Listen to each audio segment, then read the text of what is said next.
بسم الله الرحمن الرحيم والصلاة والسلام على أشرف الأنبياء والمرسلين. On continue notre cours de reproduction chez les spermaphites. Et aujourd'hui, on va aborder la deuxième partie qui est la formation des graines de pollen.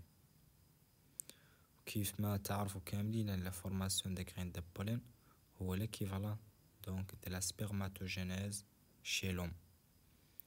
يقابلوا chez l'homme la spermatogénèse. Et les graines de pollen هما les gamétophytes mâles chez les spermaphites.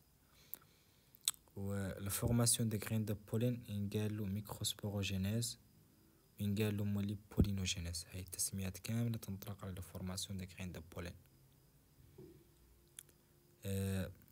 ونعرفوا كاملين على les graines de pollen donc يخلقوا في منين؟ يخلقوا في les anthères. كما عرفنا شنو على les anthères. Donc dans les anthères il y a des graines de pollen, plus précisément dans les sacs polliniques. معناها نقول les anthères نقول les sacs polliniques ينجبروا les graines de pollen. وتنشفنا على في le premier cours على l'étamine هو l'unité structurelle donc de l'appareil reproducteur mâle chez les spermaphites. على عندنا l'équivalent de l'appareil génital masculin chez les spermaphites وهو les androcées. قلنا على les androcées هما l'ensemble des étamines. وقلنا على les étamines il est formé par un filet qui est surmonté par un antère. Donc l'étamine donc est formé par un filet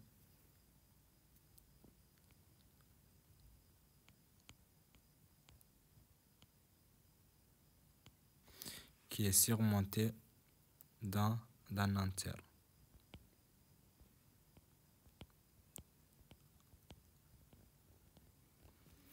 Et au niveau de l'antère, où il y a donc les graines de pollen. Il y a deux types des anthères. Il y a les anthères qui sont jeunes et il y a les anthères qui sont mûres. Mûres, معناها déjà les graines de pollen il a formé et il était prêt à être libéré. معناها les anthères عاد جاهز على انه يوخر les graines de pollen. في ذيك الحالة يعود الانتر عاد مير عاد ناضج. alors que avant que les graines de pollen يعودوا مير يعود l'antère يعود ينقال les antergènes. et l'antergène vit 4 logettes في 4 sacs polliniques. dans chaque sac pollinique ينجبروا des graines de pollen ou plus précisément ينجبروا les cellules mères qui vont donner les futures graines de pollen. معناها les antergènes il est formé de 4 sacs polliniques. dans chaque sac pollinique ينجبروا les cellules ينقالهم des cellules mères وهذو les cellules mères اللي هي يعقبوا يعطونا اللي ينقالوا les graines de pollen. وهذه هي l'illustration qui montre donc un antergène. donc l'antergène il est formé de l'extérieur vers l'intérieur donc tout d'abord par un épiderme. Donc on a l'épiderme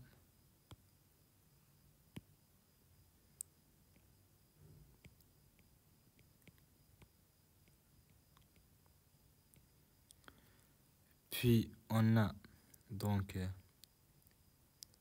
les futures assuses mécaniques اللي تعقب تفورمين l'assuise mécanique. وهذه l'assuise mécanique c'est une couche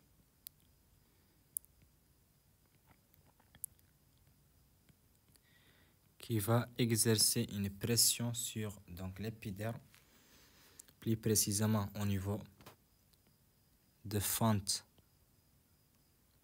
déhiscente. donc عندنا هاي la zone ينقال les fentes déhiscentes.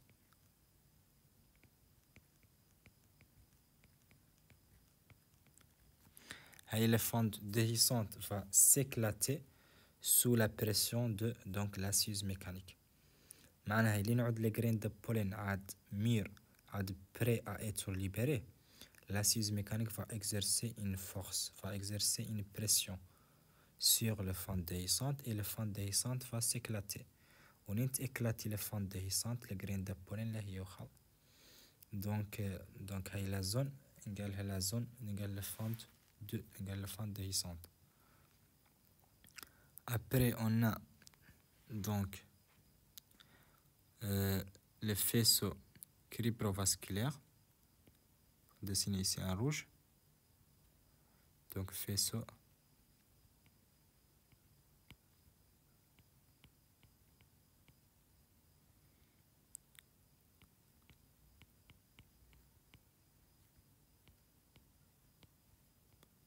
cribrovasculaire. Donc on a également la couche qui s'appelle la couche nourricière. L'assise ou la couche nourricière donc va fournir la nutrition pour les cellules sporogènes ou bien les cellules mères. L'assise nourricière.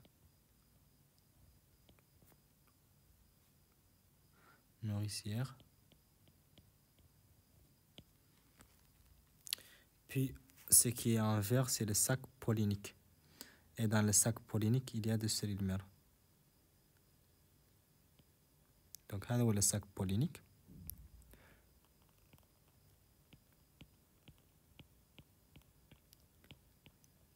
Et au niveau des sacs polliniques, il y a des cellules mères, ou plus précisément, les cellules sporogènes. Donc, هذا هو donc les intergènes. Donc, l'intergène, donc, il est formé par 4 logettes. Donc, il contient 4 sacs polliniques. Dans les sacs polliniques, il y a des cellules qui s'appellent les cellules mères qui vont donner les futurs graines de pollen. ولا نشوفوا الطريقة اللي يعطوا بها les cellules mères les graines de pollen. Et pour la structure de l'antère, il est formé de l'extérieur vers l'intérieur par un épiderme.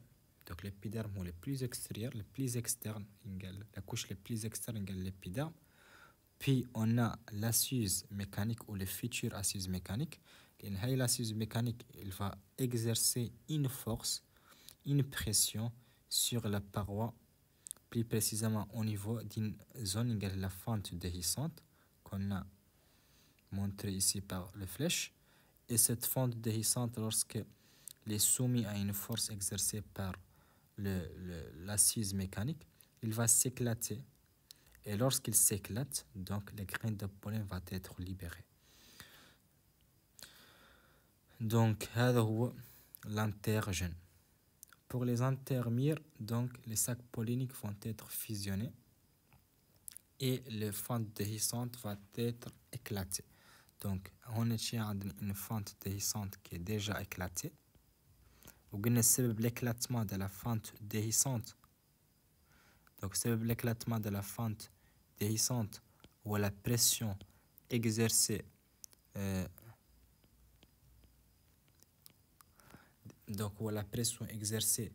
par donc l'assise mécanique. Donc l'assise mécanique, il est dessiné ici. Voilà l'assise mécanique.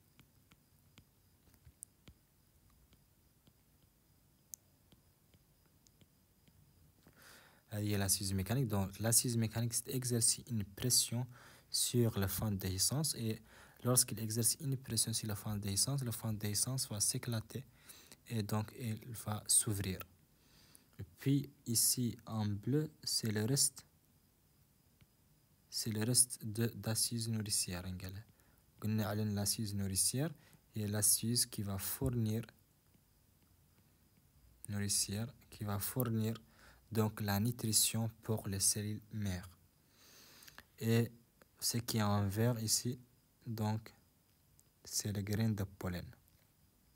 هذا هم les graines de pollen. Les graines de pollen. كالعادة l'épiderme هو la couche le plus externe.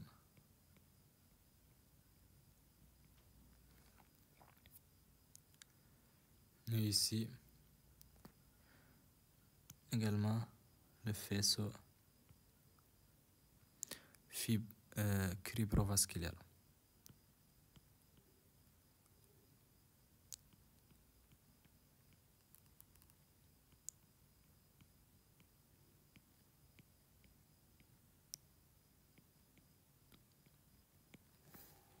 دونك هذا هما لي زانترمير.